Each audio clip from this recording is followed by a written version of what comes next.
Good morning. So nice to see you all again. Last week, we asked the question, why schlep to shul? And we explored together the unique quality of tefillah inside of the Beit Knesset.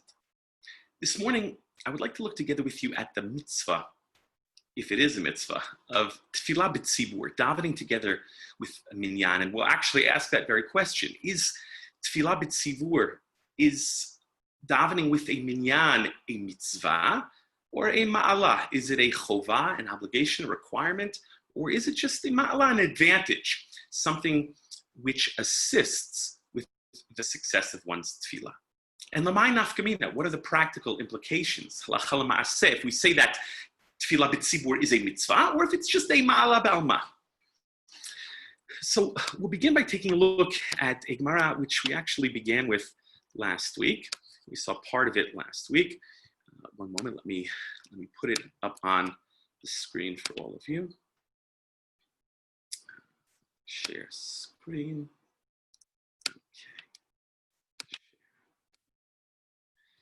Okay, I trust you can all see the screen. Good. So the Gemara there in Brachot and Daf Zayin and Daf Chet, as we saw last week, has this conversation between Rabbi Yitzchak and Rav Nachman, where Rabbi Yitzchak asks Rav Nachman, why weren't you in shul? And Rav Nachman says that he was, according to Rashi, he was weak, maybe he was sick. And so Rabbi Yitzchak offers him a number of suggestions, one of which is that he should daven at the time that the tzibur davens, because there's a value in that, there's a strength in numbers, there's a koach to tefillah b'tzibur. And then the Gemara continues and offers a number of psukim, a number of sources, a number of proof texts, which describe this koach of the tzibur, this special quality of davening together with a minyan.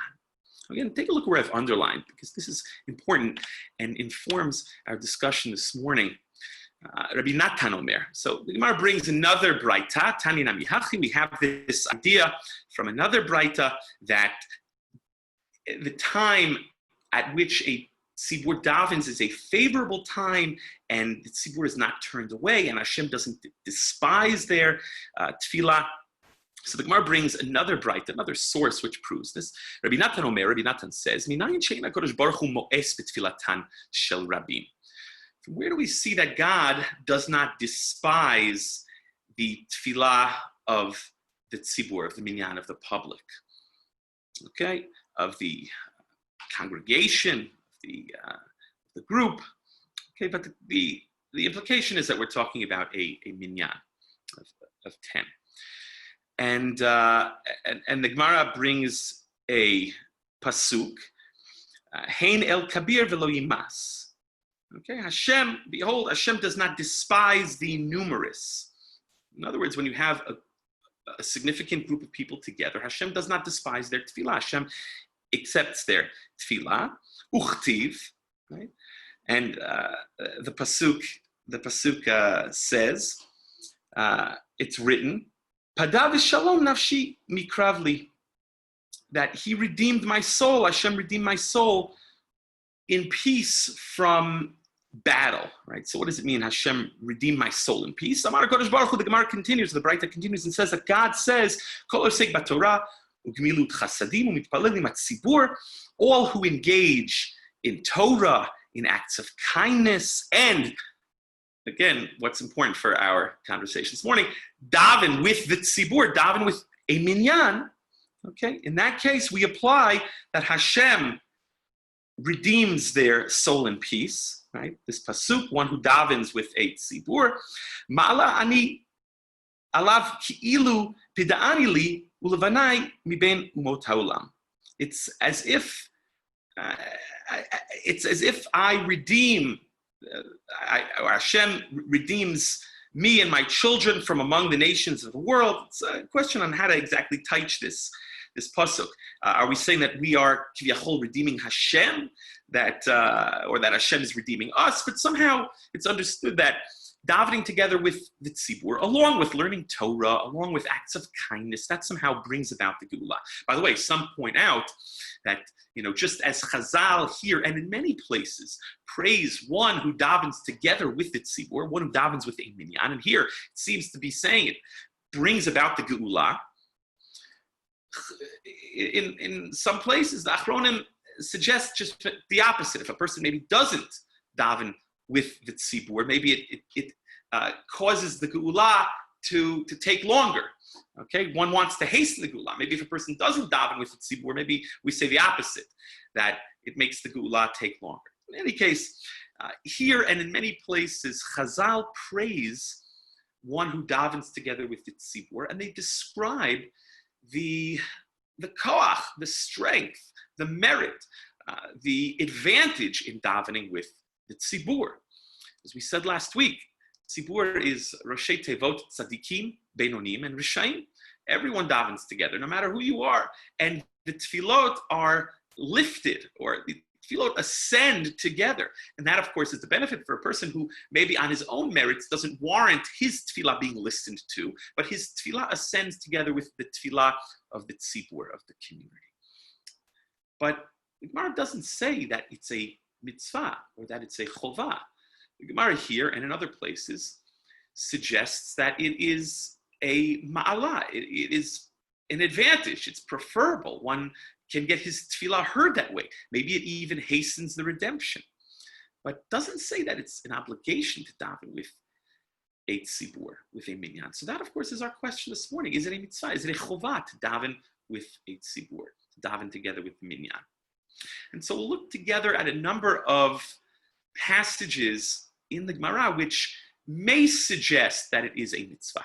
Here, take a look in source number 2. This is Gemara from Brachot and Daf Mem Zayin. There's also a parallel passage in the Gemara in Gittin. Now, the Gemara there in Brachot, it's in the 7th parak of Brachot. The Gemara is discussing the concept of a zimun, of joining together for Birkat HaMazon. And it's in that context, the Gemara brings this statement of Rabbi Yoshua ben Levi, here in source number 2. Okay? The Amar Rabbi Yoshua ben Levi, Tisha ve'eved mitztarfin. Here he's talking about a minyan.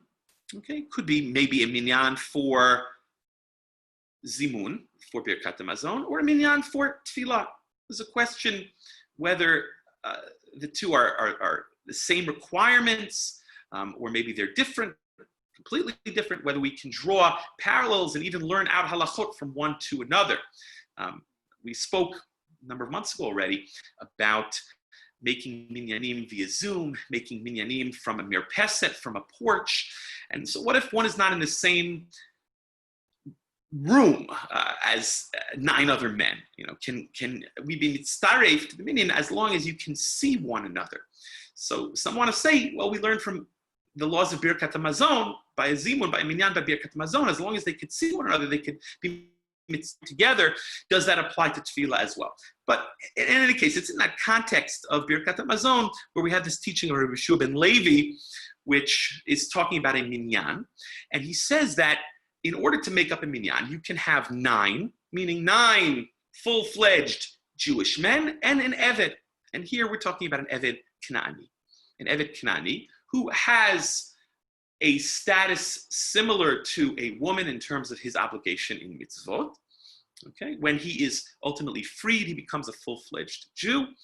Eved Knani is an interesting status. It's beyond the scope of our conversation this morning, but he's obligated in certain mitzvot, as you know. So, and as this quasi status. So, for the purposes of a minyan, Rabbi Yoshua ben Levi is teaching that you can have 9 full-fledged Jews and 1 Eved.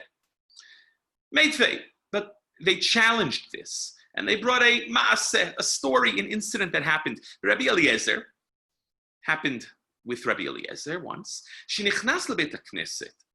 Rabbi Eliezer went into shul, v'lo matzah asara, and he did not find 10 men. V'shichrer avdo, v'hishlimo la'asara. Okay, so he freed his slave, he freed his servant, his Eved Knani, and he joined together with a minyan of 10 to make up the quorum. So the Gemara asks, wait a minute, shichrir in, lo shichrir lo, does that imply that if he was freed, he would count towards the minyan? But had he not been freed, had Rabbi Eliezer not freed his slave, he would not have been included in the minyan? But wait a minute, Rabbi Yeshua ben Levi told us that 10 Jews plus one Eved is enough.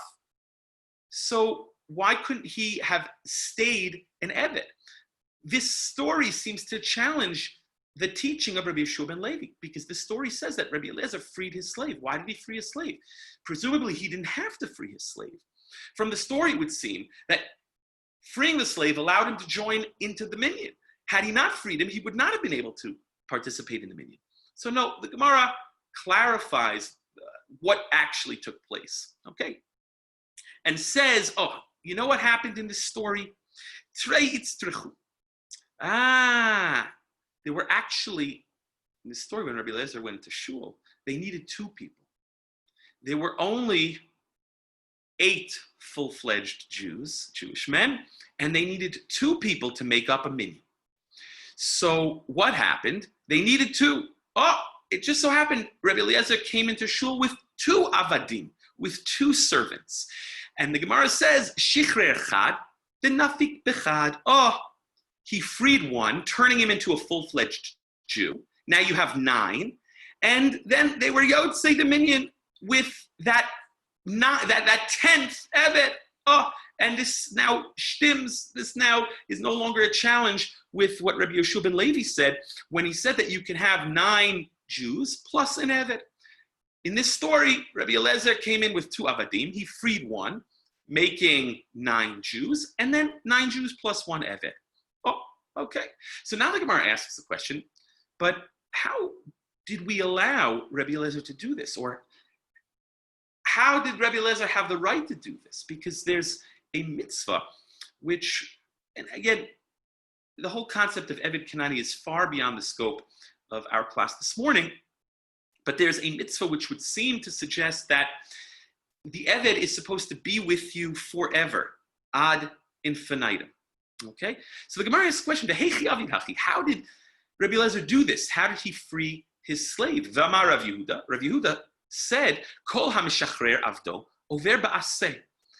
All who free their slave, their Eved Knaani, okay, again, we're talking about an Eved Knaani here, not an Eved free, they are over, they violate an aseh, a mitzvah aseh, positive mitzvah from the Torah. Shene'emar, as the Torah says, it's a pasuk in Parshat Behar, Vayikra Chaf Hei Mem Vav, Le'olam behem ta'avodu. They are supposed to work for you forever, for eternity. You're seemingly not supposed to free them. Again, it's beyond the scope of the shiur exactly what this means. But the Gemara qualifies it and says, no, lidvar mitzvah shani. No, it's different when it comes to a mitzvah. In other words, yes, maybe we say you should not free your slave, but you can free him if it's for the sake of a mitzvah. But then the Gemara asks, wait a minute, for the sake of a mitzvah, how do we allow you to perform one mitzvah through the violation of another mitzvah? Right? How do we allow you to violate one mitzvah in order to perform another? How do we allow you to violate this mitzvah of l'olam behem ta'avodu? You're violating l'olam behem ta'avodu. Okay, you're fulfilling maybe a mitzvah of tefillah b'tzibur. So the Gemara says it's a mitzvah haba b'aveirahi. It's a mitzvah that is accomplished through a sin, through a transgression. And the Gemara qualifies, no, mitzvah dirabim shani. It's different when we're talking about the mitzvah of the community, of the rabbim, of the group. Okay? So here, Rashi explains what is the mitzvah, what mitzvah are we talking about, which seemingly allows Rabbi Eliezer to free his slave. It's a mitzvah, a mitzvah of the community. To allow the community to daven with a minyan, to say dvarim shebekidusha, to answer to kidusha, to kaddish, to baruch hu, etc. Okay, we have Gemara in Brachot on Daf Chaf Aleph, which says that dvarim shebekidusha, things like kidusha, kaddish, baruch hu, must be said with a minyan. The Gemara brings the pasuk, "V'nigdashti b'toch b'nei Yisrael." Okay, Hashem is sanctified through b'nei Yisrael when there's a quorum. The Gemara there defines what is a quorum, what is a group. But Hashem is sanctified only when there is a group. So Rashi says that's a mitzvah derabim. Okay, that's a mitzvah of the masses. Now, it would sound, lichora, from this Gemara, that, yeah, maybe tefillah b'tzibur is a mitzvah. Not just a mitzvah, it's a mitzvah derabim. It's a very big mitzvah. It's an important mitzvah. A mitzvah which we allow you to accomplish maybe through an aveira of freeing your slave. It's not a typical mitzvah. It's a special mitzvah. It's a mitzvah derabim. That would seem to be how Rashi understands this. But again, the question is, how do we allow a person to seemingly violate a mitzvah min haTorah for a mitzvah mid'Rabbanan? Even if we assume that tefillah b'tzibur is indeed a mitzvah, it would be a mitzvah mid'Rabbanan.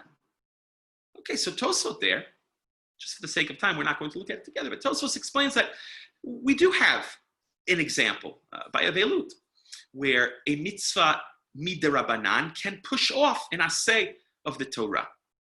Okay? The Rashba points out the lashon of the Gemara there. It's a mitzvah derabim. It's a commandment or a performance of the community, so it's more weighty, it's more significant than just the stam mitzvah. So yes, the mitzvah derabim of the Rabbanan, the mitzvah of the Jewish people coming together and making a minyan, even though it's only mid'Rabbanan, but since it's a mitzvah derabim, it's more weighty and it allows us to push off this aseh min haTorah. Other Rishonim, like the Ritva, point out that maybe the mitzvah of Lo'olam Bahem Ta'avodu is not a typical aseh. It's not a typical aseh. In any case, the Rishonim struggle with how to reconcile the fact that we're allowing you seemingly to push off a mitzvah min haTorah for a mitzvah of tefillah b'tzibur. But many point out, but you see from this Gemara here that tefillah b'tzibur is a mitzvah. Okay, it's not just an advantage or a ma'ala, but indeed is a mitzvah. According to the Chavot Yair, Rav Yair Bakarak, who lived in 17th century Germany, it's a big mitzvah. It's a very important mitzvah.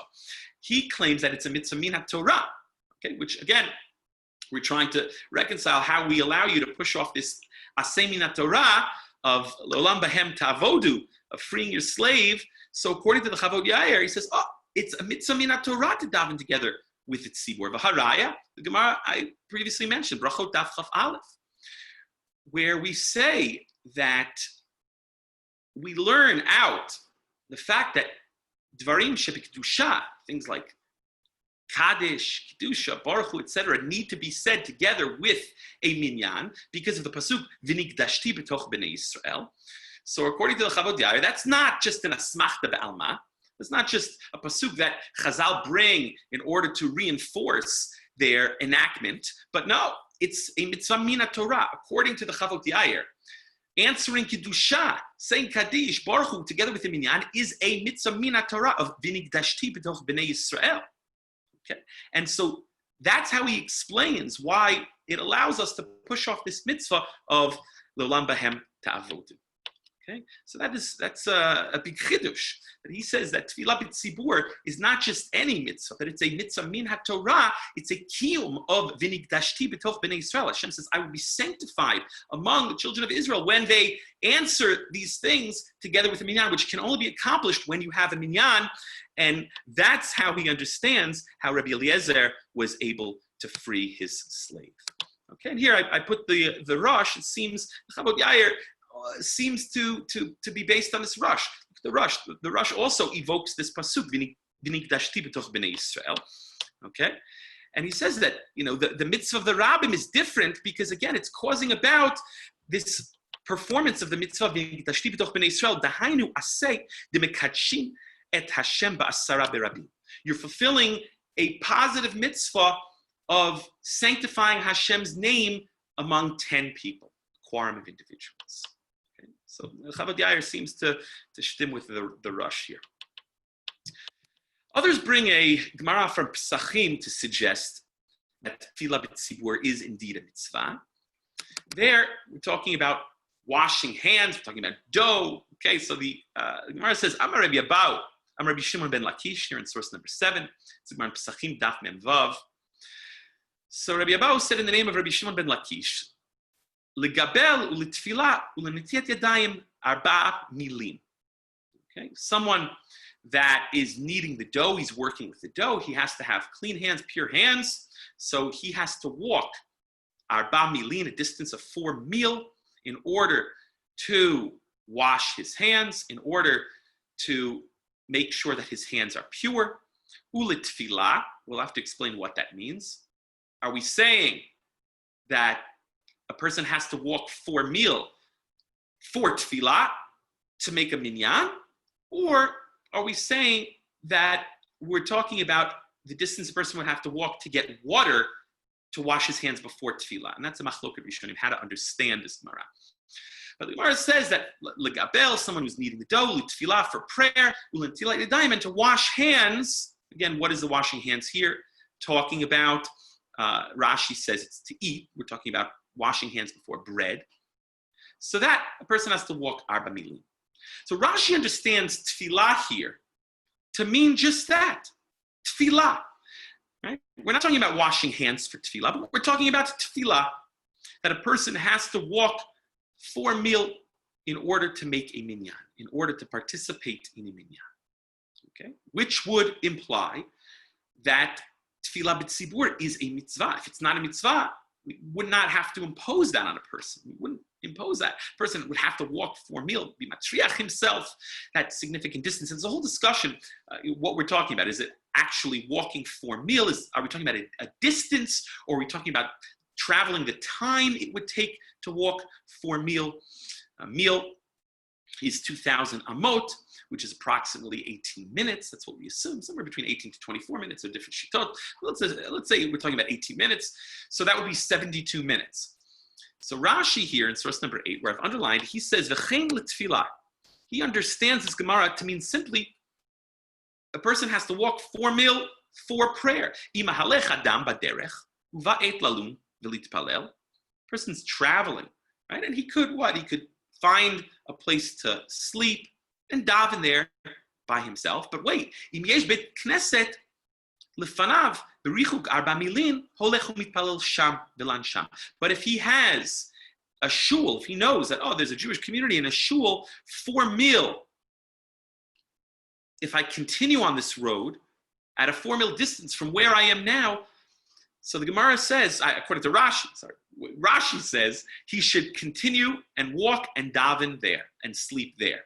Okay, Rashi again understands this requirement to be on tefillah. That's what the Gemara is talking about. A person has to be matriach himself 4 mil. He has to travel 4 mil for tefillah, to daven.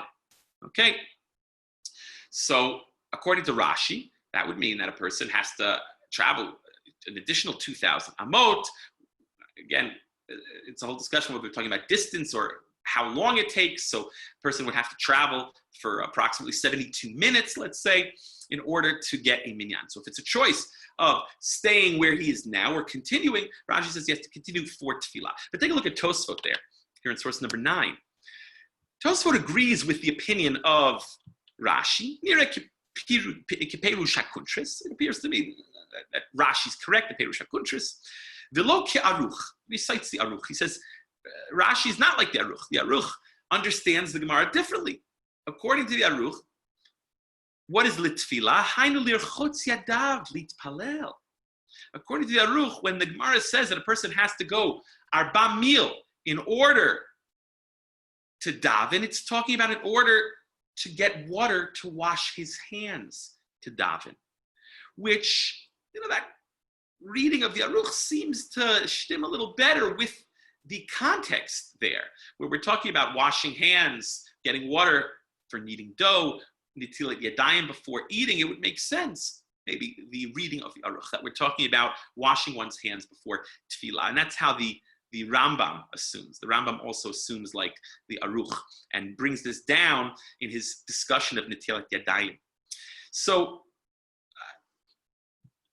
but it would seem like, according to Rashi, that this Gemara implies that it is a mitzvah to daven with the tzibur. If we're saying you have to go arba mil, a distance of 2,000 amot or 72 minutes, so then yes, it implies that tefillah b'tzibur is a mitzvah, not just a ma'ala, not just an advantage, not just something that Chazal praise, but something that Chazal require. Because here, look, they impose on an individual that he has to travel a significant distance in order to daven with the minyan. Again, according to Rashi's reading, that's how the Shulchan Aruch paskins. Tosfot cites the Aruch, the Rambam paskins like the Aruch. Interesting, I put a passage from the Ramban's commentary on the Torah here in source number 10. Shabbat and the Chagim, they are called holy convocations. Okay, Mikra'e Kodesh. So what does that mean? What is a holy convocation? Where we come together, Mikra'e Kodesh, we come together. So the Ramban here in source number 10, in his Pirush to Parashat Emor, explains what is a holy convocation. Sheyu bayom hazeh kulam kruim v'ne'esafim l'kadesh oto. Everyone gathers together, the tzibur comes together and calls out together and proclaims this day holy. Ki mitzvahi, because it is a mitzvah, it is a commandment, it is an obligation al Yisrael, on the Jewish people, likabetz b'beit ha'elokim b'yom moed. It's a commandment, it's an obligation for the Jewish people to gather together in the house of God, in the Beit HaMikdash, or presumably in a Beit Knesset, right? Come together in prayer on a Yom Moed, on a holiday, or on Shabbat, l'kadesh hayom b'farhesia, to sanctify the day publicly, but tefillah, through prayer, v'halel, and if it's a Yom Tov, with halel, right, praise, okay, lakel, singing out praise to God, thanks to God, biksut nikiyah, with nice clothing, v'chule, eating, drinking, etc. So the Ramban explains that gathering together in prayer is a mitzvah. Okay, it's a fulfillment of the mitzvah of Mikra'e Kodesh. But again, by saying that we come together to sanctify Hashem, it's a mitzvah to come together to sanctify Hashem together in prayer. Some want to suggest that according to the Ramban here, this means that tefillah b'tzibur is a mitzvah. It's not just stam, a ma'ala, an advantage that one has when he prays together, but no, it's a mitzvah. And the haraya, you have to come together on Shabbat and Yom Tov in the shul as a kiyum of this, and it's a mitzvah to call out praise to Hashem, to sanctify Him, the Rabbi. Okay.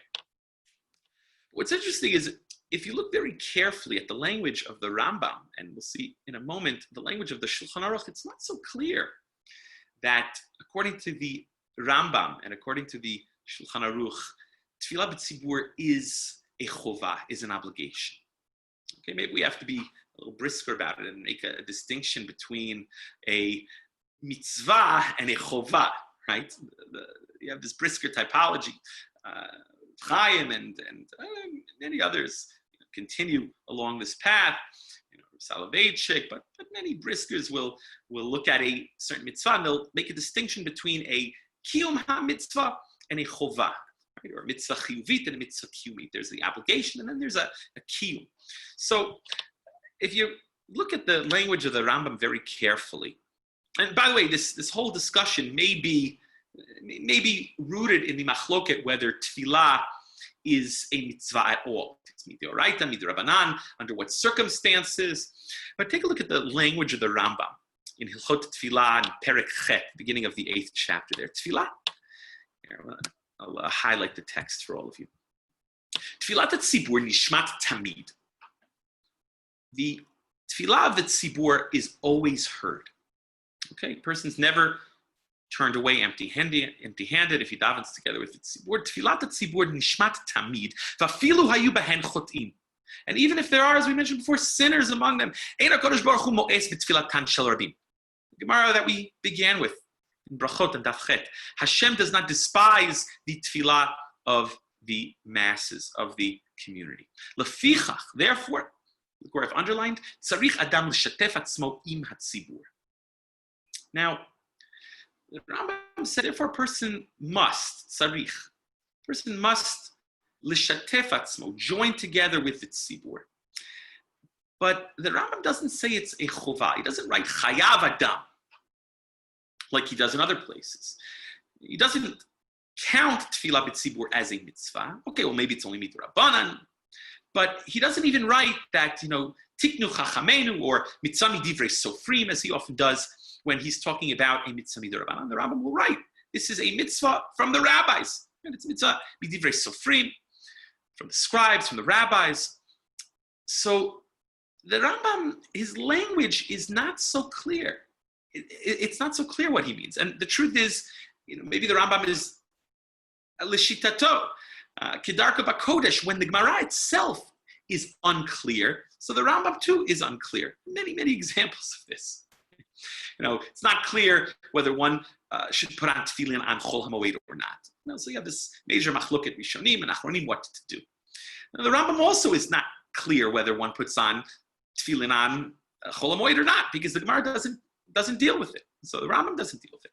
Here, the Gemara doesn't clearly state that there's a mitzvah midrabanan to daven with tzibur. As we saw, some want to draw up a proof from the obligation to wash hands, but it's not clear that we're talking about tefillah or just nitilat yadayim. Some want to draw proof from the story of Rabbi Eliezer freeing his slave, and it's a mitzvah dirabim. But it's not so clear that tefillah b'tzibur is a chovah, is an obligation. So the Rambam has this kind of imprecise language. The Rambam, who is always so precise, here he doesn't say that it's a chovah or chayav adam. He doesn't say that it's a mitzvah midivrei chachamim, it's a mitzvah midirabanan. He just says, therefore, a person should join together with the tzibur. V'lo yitpalel biyachid kol zman she'achol yitpalel im hatzibur, and he should not daven by himself as an individual, so long as he can daven with the tzibur. Okay? Again, but he doesn't say it's an obligation. Some, however, despite the Rambam's imprecise language, say no, of course the Rambam believes that it's a mitzvah to daven with a minyan. And they'll say, look, he says, tzarich, you have to. A person has to daven with the tzibur, and he should not daven by himself. But I think a very critical and careful reading of the Rambam renders that it's not so precise exactly what the Rambam means. And that leads some to say that no, the Rambam doesn't believe that it's a mitzvah. He believes it's a ma'ala, an advantage. Like the Gemara says, a person should not daven by himself. A person should daven the tzibur. Why? Because the tefillot of the tzibur are heard. They're accepted. A person has a tremendous advantage davening with the tzibur. And then he continues, Ulam yashkim adam v'ariv lebeit hakneset she'ein tfilato nishmat b'chol eit ela b'beit hakneset. We discussed this last week. A person should daven in a shul because that's the place where tefillah is heard inside of a shul in a beit knesset. We spoke about the specialness of the synagogue last week. V'chol mi sheyesh lo beit hakneset b'iro ve'eno mitpalel bo im hatzibur nikra shachen ra. We also saw that last week. The Gemara says that all who have a beit knesset in their town and don't daven there, they are called a bad neighbor. So again, it's not so clear exactly what the shita of the Rambam is. His language is not so precise. Some say the Rambam understands very simply that, Gemara also is not so clear. Maybe it's just a mala, just an advantage. Others say, no, the Rambam, of course, assumes that it is a mitzvah. And that would appear to be the Hagot Maimoniot there in source number 12, where he comments, and just for the sake of time, I'll summarize, but he brings a tshuva from the Ri. The Ri, of course, one of the great 12th century Balei HaTosafot, the Ri HaZaken, Rabbi Yitzchak ben Shmuel of Dampierre. So there was a whole question where there was an individual who made a neder, which would not allow his friend to enter into his home, okay, or his fellow. I guess he wasn't much of a friend. So the Ri was asked, what do? You have this guy, and he made a neder, he made a vow, not allowing this guy to come into his home. Right? Ruvain made a vow not to allow Shimon to come into his home. I hope there are no Ruvains or Shimons here in the shir. So the problem is that Ruvain's home is where they daven. That's the Beit HaKnesset. Right? That's the only shul in town. Reuven had a shtibel in his home. So Reuven got angry at Shimon. He said, Shimon, I'm making a neder. You are not allowed into my home. The problem was that Reuven's home is where the shtibel was. That's where they davened. So what do you do? What do you do? So the Ri answered, Goat Maimonides writes, that he said, no, of course Shimon can come and daven. That we are matir the neder in this case. Why are we matir the neder? Because it's a mitzvah. It's a mitzvah to daven with the tzibur. And even if he writes, they only daven in Reuven's home from time to time, even if it's not a permanent Beit HaKnesset. There's a whole discussion, by the way, what establishes something as a Beit Knesset. We spoke a number of weeks ago about the mitzvah of Kiddushat Beit HaKnesset. What creates a Beit Knesset? What if we start davening in our home, or we start a minyan in a machsan, for instance, or in a miklat? Okay, what creates a Beit Knesset? What imbues the makom with Kiddusha? That's a separate conversation for another time. But the answer that even if it's a place where they daven only from time to time, lifrakim, nevertheless, it's a mitzvah to join together with the tzibur, and therefore you can be matir this neder. Okay, you need a reason to be matir neder. This is a good reason. But you see from the story that according to the Ri, it is a mitzvah to daven with a tzibur, to daven together with the minyan. So the Agot Maimonides brings this on the Rambam to suggest that no, despite the Rambam's imprecise language, where the Rambam says that lefichach tzarich adam, therefore a person should join together with the tzibur. So, but Agot Maimonides wants to say that, you see, from this story, from this tshuva of the Ri, that it is indeed a mitzvah. So he brings this dafka to suggest that even according to the Rambam, it's a mitzvah. But the Rambam, as I said, if you read him critically and carefully, not so clear. And similarly, the Shulchan Aruch here, in source number 13, the Shulchan Aruch uses this language. He doesn't say chayav adam. Look what he writes. Yishtadel adam. A person should try. A person should try. Litpalel bevet HaKnesset im hatzibur, to daven in the Beit Knesset together with the tzibur. He doesn't say one is obligated to daven with the tzibur. He says that one should try, which leads some to suggest that according to the Shulchan Aruch, it's just a ma'ala, it's an advantage to daven with the tzibur, but it's not a formal requirement. It's not a chovah. Okay? Others, however, say no. Despite the Shulchan Aruch's language, yishtadel, of course the Shulchan Aruch means that it is a mitzvah. And you shouldn't chas v'shalom be mizalzel on the mitzvah of tefillah with the tzibur, with the minyan, because that is called a mitzvah derabim, we saw in the Gemara. And in fact, the Shulchan Aruch writes that one has to travel for meal in order to find a minyan, which, as we said before, that's the shita of Rashi. It's how Rashi reads the Gemara. And so therefore, it would seem over there that the Shulchan Aruch is suggesting that it indeed is a mitzvah to daven with the tzibur. If one has to travel for meal to daven together with the tzibur, he paskins like Rashi.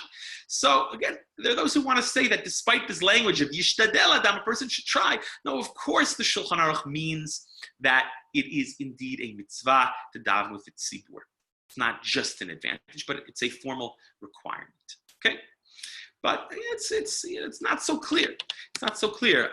You have some achronim that cite the lashon of the Rambam and cite the lashon of the Shulchan Aruch, and say no. According to the Rambam, the Shulchan Aruch, it's not a formal requirement, but it's just an advantage. It's a maila. It's a maila ba'alma. The Emek Bracha, for instance, a wonderful sefer. I don't get any commission from the sales, but the Emek Bracha is a sefer of Rav Aryeh Pomeranchik, who was born in Brisk, a real Brisker. It's a very lumdishish sefer. He was a Talmud of the Chazon Ish and the Stipler. He died in 1942. And it's a classic work of lumdus on Orach Chaim, on the topics of Orach Chaim. There's a lot of lumdus in other areas of halacha. But Orach Chaim, there's not always a lot of lumdus, but he brings a lot of beautiful chakiras and lumdus. And he writes that, if he goes back to the Gemara, which we saw last week actually, in source number 1, we'll just go back to it for a moment. this conversation between Rabbi Yitzchak and Rav Nachman, where Rabbi Yitzchak asks Rav Nachman, hey, where were you? I didn't see you in shul. And Rav Nachman says, oh, I couldn't come. Lo yachilna. That's the language of the Gemara. I couldn't come. So Rashi says that he was weak. Maybe he was sick. But he just answers, I couldn't come. Lo yachilna.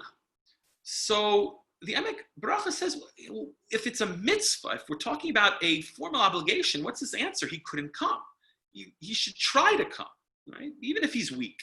Okay, if it's a serious illness, he's exempt, obviously. But if he's just weak, so then maybe he should have made a further attempt to come.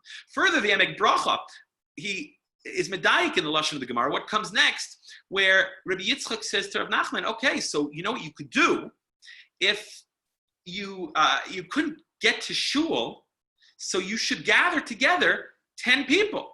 You should have gathered a minyan in your home and davened in your home. And what does Rav Nachman answer him? Trichale milta. It's too much of a tircha, too difficult, too much of a burden. It's too much of a headache. So before Gemara discuss what does it mean a burden? Is it a burden on him? Maybe he didn't want to burden other people. But the Emek Bracha, he says, if it's a mitzvah, if tefillah b'tzibur, if davening with the minyan is a obligation, if it's a requirement, so what's this business of it being a tircha? A person's supposed to matriach themselves for tefillah b'tzibur if it is a mitzvah. For a mitzvah, a person is matriach themselves. So the whole discussion as to how much a person has to be matriach themselves for a mitzvah. But nevertheless, if it indeed is a mitzvah, even a mitzvah midrabanan, a person should be matriach himself. So what's this business where Rav Nachman says, I didn't want to be matriach, I didn't want to burden myself, or I didn't want to burden others. So he says that proves that it is not a mitzvah. It's not an obligation. It is only a ma'il. But many achronim point out with very strong language, no, don't chas v'shalom be mizalzel in tefillah b'tzibur. It is a minyan, it is a mitzvah. Davening with minyan is a mitzvah, it's a chovah, it's an obligation. That would be the shita of the Mishnah Brura. That would be the shita of the Aruch HaShulchan, of Moshe Feinstein. Many posts. I put here a number of sources. So the question is, l'may nafka mina, if we say that it is a mitzvah, it's a formal obligation, it's a chovah, it's a requirement, or if we just say that it's a maila, it's an advantage, it's a good thing a person should try to do. As I said, there's a machloket, but the overwhelming amount of, overwhelming majority of achronim say that it is a mitzvah. But l'may nafka mina, what are some practical implications? Okay, one would be financial loss. What if a person has to be at work at a certain time and they can't get to a minyan? They have to daven at home, or maybe they have to daven once they get to work, depending on where you live, depending on what time the sun comes up, depending on what time they daven. This is a very real question. Certainly in certain parts of the United States and elsewhere, Baruch Hashem, we have less of an issue here in Israel, but it can be an issue. A person has to leave on a trip. A person has to go somewhere for business.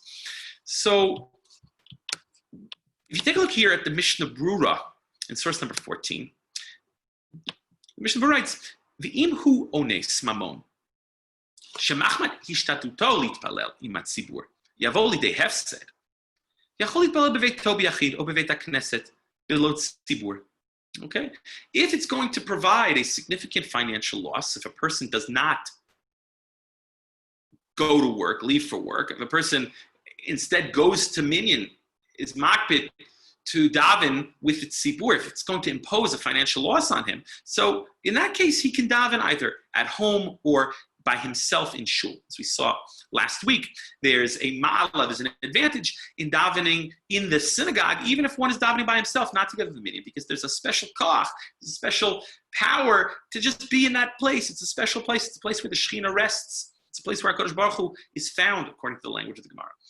But the Mishnah Brura, who assumes that it is a mitzvah to daven with the tzibur, nevertheless, even if it's a mitzvah, but if it imposes a financial loss, so in that case we are lenient and allow a person to daven by himself. And that's how the Mishnah Brura explains this lashon of the Shulchan Aruch Yishtadel, that a person should try. What does it mean should try? Of course it's a mitzvah. A person should try to fulfill the mitzvah. If this mitzvah is going to impose a financial loss on him, so in that case, we could be lenient and allow him to daven by himself. But there's a distinction between a financial loss versus a missed opportunity or opportunity cost. Okay, so a person has to make a shikul adat. And so the Mishnah Berurah continues this: Aval mishum miniat revach. If it's just going to prevent him from making more money, if it's going to be an opportunity cost, lo yanami litpalei matzibur. In that case, we say no. He should not daven by himself. He should daven with the tzibur. Dechiluk yesh ben miniat revach leben hefsed mikiso. Because there's a distinction to be made between not making more money or opportunity cost versus actually taking money out of his pocket. So if he's going to lose customers, for instance, if he's in a certain business where he has to be there and he's going to lose customers, he's going to miss out, he's not going to make the opening bell of the stock exchange, whatever, the stock market. So in that case, if he's going to lose money, then we allow him to daven by himself. But if it's just he's going to miss out on an opportunity to make money, that already we don't allow. Why? Because the Mishnah Berurah assumes that it's a mitzvah. If it was just a ma'ala, if it was just an advantage, so then maybe we could say, yeah, okay, even if it's just a missed opportunity to make money, we would allow him to daven by himself. We wouldn't say that he has to daven with a minyan. But since the assumption is that it is a mitzvah, so all of a sudden, then we say that we allow if it's going to provide a significant financial loss, but just opportunity cost, we don't allow. We don't allow that, okay? So again, that assumes that it is indeed a mitzvah. And I said that's the prevalent assumption amongst the Achronim. The Aruch HaShulchan also says that it's a mitzvah. He says, V'tam, here in source number 15, V'tam, Bazeh, talking about the importance of davening with Minyan, even if a person wants to learn, there's a whole discussion. If a person is a big Talmid Chacham and they feel like they're in the middle of learning and davening with a minyan is going to somehow take away from their learning. There's examples in the Gemara of Rabbi Shimon Bar Yochai and his associates, his colleagues, how they were exempt from davening b'tefillah because the Torah was their profession, their entire life. Toratan Omanutan. And there's a question whether we apply that nowadays. We say, no one's on the level of Rabbi Shimon Bar Yochai. There's also a discussion in the Gemara of davening in the place of one's learning. We may have touched on that last week. It's preferable to daven where one learns than where one just davens. Does that mean that it's preferable to daven b'yechidus by oneself in the base measures where one learns? Okay, so there's all these questions. So it's in that context that the Aruch HaShulchan writes that now there's a mitzvah of davening with its tzibur, even if a person is a big Talmid Chacham. Okay, so maybe we can make certain exceptions, but the general rule is that you daven with a minyan, because the Aruch HaShulchan assumes that it is a mitzvah, it's a requirement. Even though it's only midrabanan, again, he doesn't assume like the Chavod Yair, that was a dat yachid we saw that, assumes that it's a mitzvah, a kiyum mitzvah, v'nikdashti b'toch b'nei Yisrael, that somehow tefillah b'tzibur maybe is a mitzvah min Torah, of sanctifying Hashem's name, saying dvarim sheb'kedusha. But Aruch HaShulchan said, even though we hold that it's only derabanan, right? Nevertheless, it's a mitzvah gdolahi. It's a big mitzvah. It's a big mitzvah. That was the language of the Gemara. It's a mitzvah of the Rabbin. It's a mitzvah gedolah. It's a big mitzvah. He dilavat tefillah b'tzibur od yesh b'kedusha v'kadishu baruch hu sharim mutar l'shachrer eved k'dei litpalel basar. He brings that Gemara that we saw, which described how Rabbi Eliezer freed his slave in order to make a minyan to join together. He assumes that a mitzvah midrabanan would allow you to do that, but it has to be a significant mitzvah, a special mitzvah, a mitzvah of the rabbin, or as the Aruch HaShulchan says, a mitzvah gidol. Okay, that's what would allow one to free their slave. Only a very special mitzvah would allow for such a thing. Okay, and there are all sorts of other nafkaminot, practical implications, whether we say that it's a mitzvah versus just a maila. As we mentioned, the issue of learning, Rav Moshe, here in source number 16, was asked an interesting question. What do you have an individual who learns very, very late at night? Very late at night, and it's difficult for him to get up early in the morning to daven with the minyan. The guy is so stark, right? He's such a big Talmid Chacham that he's learning late into the night, but by doing so, he can't get up in time to daven with a minyan. Does his learning take precedence over tefillah b'tzibur? And again, the question is tefillah b'tzibur a mitzvah or just a ma'ala, just an advantage? If it's a mitzvah, so then, yeah, tefillah b'tzibur should take precedence. If it's a ma'ala, an advantage, so then maybe, no, it's better for this individual to stay up late learning, steiging away, and daven by himself in the morning. And as I said, there's a rich discussion in the Achronim concerning whether, maybe certain individuals could say, I'm going to daven by myself. I'm exempt from davening with the tzibur because of my learning. So the Igros Moshe here, Moshe Feinstein, doesn't like that. And he says, Hine litpalel basara, hu chiyuv mitzvah al hadam, velo rak hidur u'male belma. He says, no, begins the tshuva by saying that davening together with a minyan is an obligation. He writes, chiyuv mitzvah al hadam. It's an obligation on the individual. And it's not just a hidur, a beautification of a mitzvah, or embellishment or accentuating a mitzvah. It's not just a ma'ala. It's not just an advantage. It is a mitzvah, and therefore, even though you like learning late at night, better go to bed early and daven with a minyan in the morning. But as I said, there's a whole rich discussion whether maybe a person wants to daven by themselves in the morning so that they can, either in this case learn late into the night or even learn in the morning. If a person's seder limud is somehow going to be interrupted by tefillah b'tzibur, do we say that his seder limud is important? And you find examples of great individuals, but the assumption is among the achronim, the consensus among the achronim is that bisman hazeh, we don't allow for that. Bisman hazeh, maybe there are yechidei segula, but we don't say that people, even people that are serious learners should somehow miss tefillah b'tzibur in order to learn. And even, the achronim point out great individuals, great gedolim of the last centuries. You find that, even the greatest would participate in tefillah b'tzibur and would not argue that because their learning is so important, they'll daven by themselves so that they could spend more time in learning. Okay? A question which we touched on last week, and we saw the Pri Megadim and the Biur Halacha, is what about if a person's tefillah is better alone? Maybe a person could argue that they have more kavanah davening by themselves. Do we allow them to daven alone as opposed to davening with a tzibur? Well, again, if we say that tefillah b'tzibur is a mitzvah, is a chovah, is an obligation, then one has to daven with the tzibur, even if one feels that his tefillah is going to be better by himself. And I put a tshuva here in source number 17, another tshuva of Rav Moshe, where Rav Moshe says just that, and again concludes, like he does in many places, that tefillah b'tzibur is a chovah. He says tefillah b'tzibur hu chiyuv. And maybe, again, certain Yechidei Zgula, certain Chassidish Rebbes, certain Tzaddikim daven by themselves. Maybe they come out to hear the Kaddish, to answer Kedusha, to answer Baruch Hu, but they daven by themselves.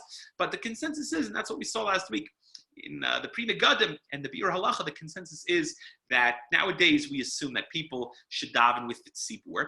And the assumption here of Moshe writes is that that's because tefillah b'tzibur is a mitzvah. It's not just an advantage, but it's actually an obligation. There are other nafkaminot, other practical implications where we say that if it's a mitzvah versus just a ma'ala b'alma, for instance, one question that arises is a similar question to what we've been mentioning is it preferable to daven nates by oneself? We just asked the question, what if a person can daven better by themselves, have more kavanah, davening by themselves? The Pri Megadim and the Biur talk about it in the context of saying the brachot of the Amidah a little louder than one is allowed to, together with the tzibur. So maybe he wants to daven by himself so he can be louder and evoke more kavanah. So we assume that, maybe we have an allowance for Yechidei Zgula, but nevertheless, Monei Am have to daven with the tzibur because it is a mitzvah. Another similar question is, what about nates?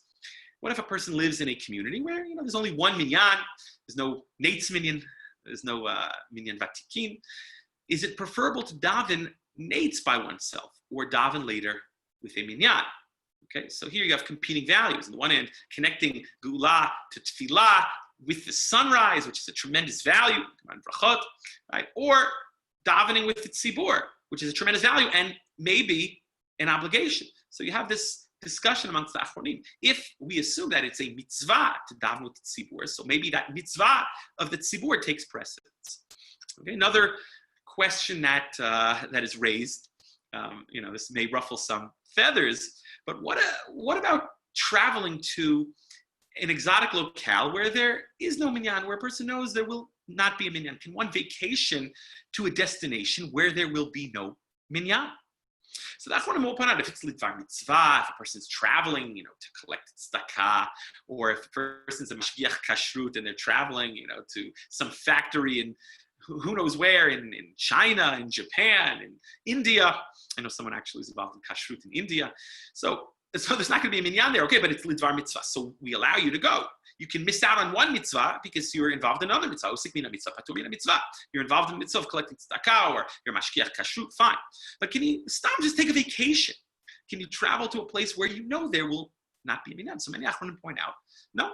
They say, if we're talking about a mitzvah, if it's a chovah, if it's an obligation, if one is required to daven b'tzibur, so one is not allowed to just willy-nilly travel to a place where there will not be a minyan. Again, so many achronim are machmir.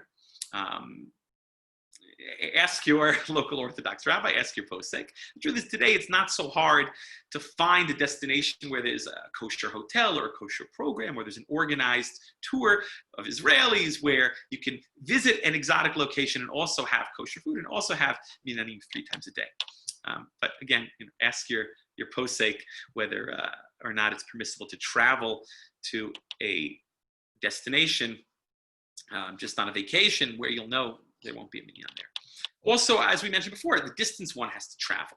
And if indeed it is a mitzvah to daven with tzibur, if it's an obligation, so then one has to travel a distance of 4 mil to go and be a part of that minyan. So what does 4 mil mean? So I said before, it could mean 72 minutes. A person may have to drive over an hour to get to a minyan. So let's say you do find that hotel, but there's no minyan locally. So then maybe you're obligated, instead of praying by yourself, to daven, at a significant distance. I participated in January in a wedding in northern New Jersey, in a place where it was at a hotel, and I stayed at the hotel. There weren't any minyanim around. The closest minyan was in Muncie. So it was about maybe 25, 30 minutes. So, okay. We had a car, it wasn't so bad. But maybe a person has to travel up to 72 minutes. The time it takes to travel 4 mil, if a mil is an 18-minute walk, let's say, so then 72 minutes, maybe a person has to travel 72 minutes to get to a place where there's a minyan, if indeed it's a mitzvah. There's a whole discussion about building an Eruv Tchumen, okay, which may imply that it's a mitzvah or not a mitzvah, depending how you paskin, whether we allow you to build an Eruv Tchumen, to travel past Tchum Shabbat to get to a minyan on Shabbat. I want to end with 2 very important and very relevant issues. One is sakana. The last few weeks we've been looking together at the mitzvah of Kiddushat Beit HaKnesset, how we are supposed to behave inside of a shul, the tremendous advantage of davening inside of a shul, tefillah in the Beit Knesset, the special koach that it has, and tefillah b'tzibur, davening together with a minyan.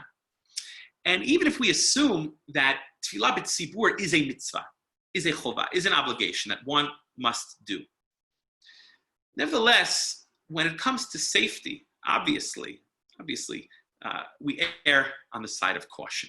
And the Mishnah Berurah cites the Shulchan Aruch Harav, where there's a concern maybe for sakana. You're traveling at night on empty roads, where this is before there's street lighting, there's no street lamps. So the Mishnah Berurah, citing the Aruch HaShulchan, says that a person's exempt from davening with a tzibur, assuming it's a minyan even, but a person's exempt if there's a concern for one's safety. Person's going to have to walk to Arvit at night or walk home, and there's a sakana, even safek sakana, even if there's a concern for doubt. It's not clear that it's dangerous, but maybe there's a concern for danger. We say even a sfeika when it comes to pikuach nefesh. Even if there's a shadow of a doubt, we err on the side of caution. We say safek. We say safek nefashot lahakel. We are lenient when it comes to even safek, even a doubt. Safek nefashot lahakel. And it's not chas v'shalom that we are mizalzel in the mitzvah of tefillah b'tzibur, but no, we are being machmir in the mitzvah of pikuach nefesh. And this, of course, has tremendous relevance for the current situation we find ourselves in, where unfortunately there is now an uptick in the cases of corona. There's a significant elevation in the amount of cases, and they just decided just the other day that you can only have 19 people davening together in a Beit HaKnesset. So as important as tefillah is, as tefillah b'tzibur is, as tefillah in a Beit Knesset is, if a person doesn't feel safe, either if a person, feels they might get sick, if a person is vulnerable, if a person, chas v'shalom, is immunocompromised, or if a person may infect others, if there's a concern that a person might be getting sick, of course, a person is not allowed to go to a Beit Knesset, is not allowed to daven with a minyan, even as important as these things are, as big of a mitzvah as they are. It's not that we're chas v'shalom being mizalzel, that we are reducing or degrading the mitzvah of tefillah b'tzibur, but we are being machmir. We are stringent with the mitzvah of pikuach nefesh. We are more machmir with safety than with isur. Right? We say chamira sakanta mi isura. And with pikuach nefesh, we apply the pasuk v'nishmartem me'od lenafshotechem. You are supposed to exceedingly guard yourself. Me'od. How many times does the Torah say me'od by a mitzvah? So we have to be very careful. Don't misconstrue this series of shiurim about the importance of tefillah in a Beit Knesset and the importance of tefillah b'tzibur. As important as these things are, one's health is of the utmost importance. Okay, so let's just be very clear. And the Mishnah Berurah says, when it comes to safety, if there's a concern, even a concern, a doubt, a shadow of a doubt for sakana, we say a person is exempt from davening b'tzibur. And similarly, in our situation, again, if davening together becomes a concern for sakana, that people are going to contract this virus, so we have to close the shuls again. Okay, they're very clear. I think I've told you, I was one of the first in this community, if not the first, to close down the shul, even before the Misrad Briut said that shuls had to close down. This was during the first wave. So we have to be very careful. We can't play games. So if there's even the slightest concern for sakana, so that's one issue. Okay, so certainly a concern for sakana would exempt one from davening together with a minyan, as important as it is. And the other thing I'll just point out is that if one is davening alone at home, obviously if a person can make a minyan outdoors or a minyan with neighbors from their mirpeset, we've spoken about that in the past, so that is great. But if a person is davening alone at home, as we saw last week, the Shulchan Aruch, based on the Gemara that we began with, Gemara Brachot Daf Zayin Daf Chet, the story between Rav Nachman and Rav Yitzchak. So the Shulchan Aruch rules that a person should daven at the same time that the tzibur is davening at. So one davening alone at home should make sure to daven at the same time so that his tefillot ascend together with the tefillot of the tzibur. It's not as if he's davening together exactly with the tzibur. However, his tefillot at least can ascend together with the tzibur, and it's better than nothing. Okay, we have to make the best of our current situation. Just another point, and we'll end with this. The Maram Bennett writes, it's an interesting question. It's also in the Tshuvot v'Hanhagot of Rav Sternbuch. But what if a town doesn't have a minyan? So the Maram Bennett was asked about a town that doesn't have a minyan. Maybe they got 3 Jews, 4 Jews, 5 Jews, just a handful of Jews, but there's no minyan in the town, right? So is it better to daven by oneself or to daven together with the 4 or 5 people, even if it's not a minyan, right? Even if it's just a handful of people. You can't say Dvarim Shel Kedusha. You can't say Kaddish and Kedusha and Baruch Hu, etc. But is there a value in coming together and davening, even if you are not, you're not a minyan, you're not making up a minyan, you don't have a quorum of 10 men. So the Maram Bennett rules, and this is also how the Tshuvot v'Hanhagot of Sternbuch paskins, that that's also called a tzibur. We find that that even a handful of people, that's also called a community, and maybe there is a value, while it's not considered tefillah b'tzibur, nevertheless there's a value of davening together with other people.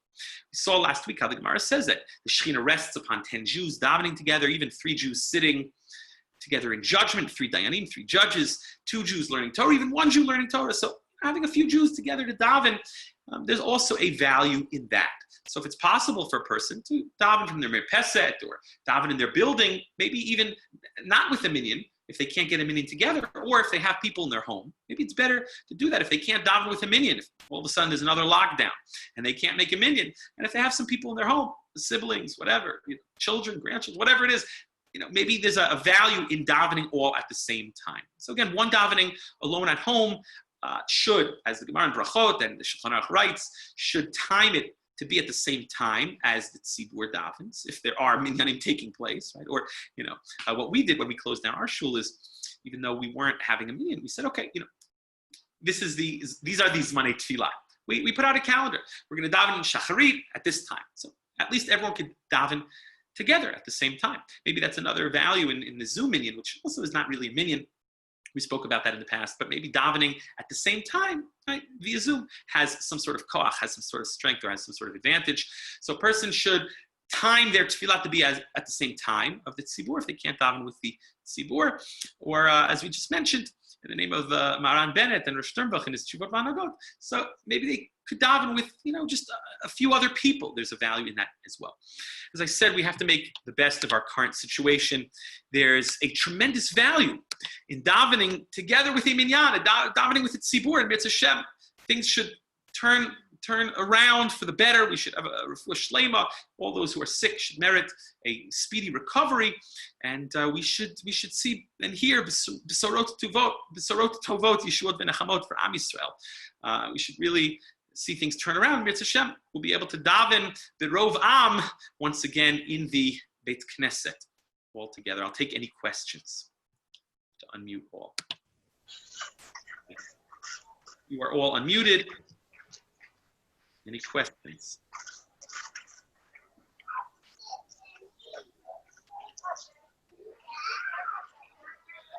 Okay, have a wonderful day. So nice to see all of you. Great week.